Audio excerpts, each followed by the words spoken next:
पप्पू कब्रिस्तान से लौट रहा था। वो अपनी माँ को याद करते हुए कब्रिस्तान आया था, क्योंकि कुछ साल पहले पप्पू की माँ को कुछ भेड़ियों ने नोच नोच कर मार डाला था।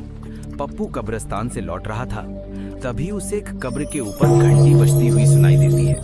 पप्पू पास जाकर देखता है और उसे एक सोने का कंगन मिलता है। जैसे ही वो कंगन उठाता है, जमीन फट जाती है और पप्पू उसके अंदर गिर जाता है। कुछ देर बाद पप्पू खुद को एक अजीब दुनिया में खड़ा पाता है। पूरी दुनिया हड्डियों और कब्रों से बनी हुई। उसे पता नहीं होता कि उसे कोई देख भी रहा है। डार्क वाइपर, इस हड्डियों की दुनिया का राजा। डार्क वाइपर उसे अपनी टीवी स्क्रीन पर देख रहा होता है और अपने पहरेदारों को आदेश देता है, जाओ इस जीव को सही सलामत मेरे पास लाओ। कुछ समय बाद पहरेदार अपनी हड्डी मॉन्स्टर कार में पप्पू को पकड़कर राजा के सामने ले आते हैं। डार्क वाइपर कहता है, आओ पप्पू, स्वागत है तुम्हारा कब्रिस्तान की दुनिया में। पप्पू डरते हुए कहता है, तुम लोग कौन हो? मैं यहाँ कैसे आया? डार्क वाइपर जवाब देता है, पप्पू, क्या तुम्हें नहीं पता तुम्हारी माँ भी जिंदा है? उन्हें किसी भेड़िए ने नहीं मारा था। तुम्हारी माँ को जहरीला भेड़िया धरती लोक से उठा लाया था और अपनी गुफा में कैद करके रखा है।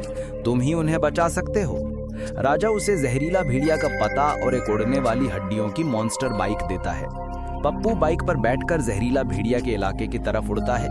ऊपर से वो देखता है कि इलाका बहुत खतरनाक है। चारों तरफ कब्रिस्तान और बीच में उसकी गुफा। पप्पू नीचे उतरता है और गुफा में जाता है। अंदर जहरीला भेड़िया किसी जानवर की हड्डी चबा रहा होता है। पप्पू चिल्लाता है, जहरीला भेड़िया, मेरी माँ को छोड़ दो, नहीं तो अंजाम बुरा होगा। जहरीला भेड़िया कहता है, आओ पप्पू, अगर अपनी माँ को बचाना है तो पहले मुझसे लड़ाई करनी होगी।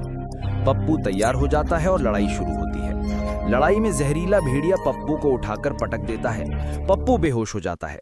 थोड़ी देर बाद पप्पू उठता है, कैमरे में देखता है और कहता है, अगर आप चाहते हो मेरी माँ आजाद हो जाए तो वीडियो को लाइक करो, चैनल को सब्सक्राइब करो और कमेंट में लिखो माँ। इसके बाद लड़ाई फिर से शुरू होती है। इस बार पप्पू जहरीला भेड़िया को इतना जोर से उठाकर पटकता है कि वो वहीं खत्म हो जाता है। पप्पू अपनी माँ को लेकर खुशी खुशी धरती लोक वापस आ जाता है।